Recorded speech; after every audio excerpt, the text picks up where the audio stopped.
आपल्याकडे पितृपक्षाच्या अनेक वेगवेगळ्या परंपरा आहेत. पितृपक्ष हा आपल्या पूर्वजांचे स्मरण करून त्यांच्या प्रती आदर व्यक्त करण्याचा काळ आहे आणि हे करताना प्रत्येकाची पद्धत वेगवेगळी आहे. आपण आपल्या घराच्या प्रथांनुसार या काळात अनेक विधी आणि परंपरा पाळत असतो. परंतु एक गोष्ट बहुतेक घरात केली जाते, ती म्हणजे या काळात आपण कावळ्याला पहिला नैवेद्य ठेवतो आणि कावळ्याने घास घेतल्याशिवाय आपण जेवत नसतो आणि कावळा जेवला म्हणजे आपले पित्र जेवले अशी ही समजूत असते. कावळ्याला पित्रांचे प्रतीक मानले जाते. कावळ्याचा उल्लेख आपल्या धार्मिक ग्रंथांमध्ये पित्रांचे प्रतिनिधी म्हणून केला गेलाय. पित्रांच्या आत्म्यांना आपले श्राद्ध, तर्पण आणि अन्न मिळावे या हेतूने कावळ्याला खाऊ दिला जातो. अशी मान्यता आहे की कावळा आपल्या पूर्वजांचा संदेशवाहक असतो. हे सर्व कारण आहेत, पण तुम्हाला माहिती आहे का, यामागे एक वैज्ञानिक कारण देखील आहे. जगात प्रत्येक झाड हे प्राणवायूचे उत्सर्जन करत असते. वड व पिंपळ हे दोन असे वृक्ष आहेत जे इतर झाडांपेक्षा एकाच वेळी दुपटीने सर्व मानवांसाठी आणि सर्व जीवांसाठी प्राणवायू उत्सर्जन करतात आणि या गोष्टी शास्त्रज्ञांनी देखील मान्य केलेल्या आहेत. जगात सर्व झाडांची रोपं, बीज प्रक्रियाद्वारा मनुष्य लावू शकतो. पण तुम्हाला माहितीये का, फक्त वड व पिंपळ या दोनच वृक्षांची प्रत्यक्ष बीज निर्मिती होत नसते.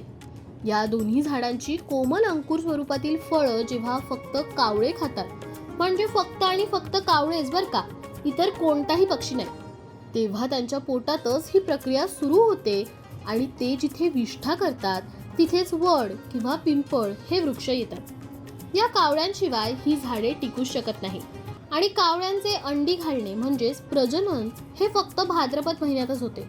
त्यामुळे त्यांना या काळात घराघरातून पोषक आहार दिला तरच हे सृष्टीचक्र व्यवस्थित चालेल, हे पूर्वीच्या संतांनी जाणले असेल. कदाचित म्हणूनच अशी प्रथा निर्माण केली असेल. आपल्या संस्कृतीतील ऋषीमुनी हे अत्यंत बुद्धिमान आणि सखोल विद्वान होते. माणसांच्या आरोग्यासाठी ही दोनच झाडे अत्यंत उपयोगी व आवश्यक आहेत, म्हणून या वृक्षांचे संवर्धन होण्यासाठीच पोषक आहार कावळ्यांना देण्याची प्रथा त्यांनी सुरू केली असावी. आपली पूर्वापार चालत आलेली जीवनशैली ही पर्यावरणपूरक आणि शास्त्रावर आधारलेली आहे. आपल्या प्रत्येक प्रथेमागे विज्ञान दडलेले आहे, ते आपण समजून घेणं गरजेचं आहे. कावळ्याला पित्र म्हणून संबोधण्यामागे रामायणातील एक पौराणिक कथा सांगितली जाते. प्रभू श्रीरामांच्या काळात काकभूषुंडी नावाचे एक ऋषी होते. ते कावळ्याच्या रूपात होते. ते एक रामभक्त होते आणि ही कथा त्यांच्या संदर्भात आहे. काकभूषुंडी पूर्वी एक सामान्य मानव होते, परंतु त्यांना अध्यात्माची आणि भक्तीची विशेष ओढ होती. सुरुवातीच्या काळात ते शिवभक्त होते. त्यांच्या गुरूंनी त्यांना भगवंताची भक्ती शिकवली होती. परंतु काकभूषुंडींच्या मनात अहंकार होता. त्यांना असे वाटायचे की त्यांच्या शिवभक्तीचाच मार्ग श्रेष्ठ आहे आणि ते श्रीरामांचा अपमान करू लागलेले. त्यामुळे त्यांचे गुरु त्यांच्यावर नाराज झालेले. काकभूषुंडींचा अहंकार वाढतच गेला आणि त्यांच्या गुरूंनी त्यांना शाप दिला की तू सतत जन्म मृत्यूच्या चक्रात अडकून राहशील. हा शाप ऐकल्यानंतर काकभूषुंडी घाबरले आणि त्यांच्या गुरूंच्या शरणात जाऊन माफी मागू लागले. त्यांच्या गुरूंनी त्यांना क्षमा करून असे आशीर्वाद दिले की तू कावळ्याच्या रूपात जन्म घेऊन रामभक्ती करशील आणि भवसागरातून मुक्त होशील. शापानुसार काकभूषुंडी कावळ्याच्या रूपात जन्मले. त्यानंतर त्यांना रामभक्तीचे वरदान मिळाले. त्यांच्या मनात श्रीरामांबद्दल अपार श्रद्धा आणि भक्ती निर्माण झाली. काकभूषुंडींची रामकथा आणि श्रीरामांचे चरित्र पाहण्याची इच्छा झाली. त्यांनी आपल्या संपूर्ण आयुष्यभर श्रीरामांची कथा ऐकण्याचे, पाहण्याचे आणि सांगण्याचे व्रत घेतले. ते श्रीरामांचे विविध रूपांमध्ये दर्शन घेऊन जगभरात भ्रमण करू लागले. काकभूषुंडींनी अनेक जन्म घेतले, परंतु त्यांची रामभक्ती अखंड राहिली. त्यांना मृत्यूचा भय नव्हतं, कारण त्यांना रामकृपेने मोक्ष प्राप्त झाला होता. रामकथा ऐकणे, सांगणे आणि पसरवणे हेच त्यांचे जीवन होते. काकभूषुंडींची श्रद्धा इतकी गाढ होती की त्यांच्या भक्तीमुळे त्यांना अनंत ज्ञान प्राप्त झाले होते. काकभूषुंडी हे कावळ्याच्या रूपातले श्रीरामांचे एक अनन्यसाधारण भक्त होते आणि म्हणूनच कावळ्याला एक विशेष स्थान प्राप्त झाले आहे. हिंदू धर्मात अशी मान्यता आहे की कावळा आपल्या पित्रांचा प्रतिनिधी आहे. पितृपक्षात कावळ्याला खाऊ घालून पित्रांचे तृप्तीकरण केले जाते.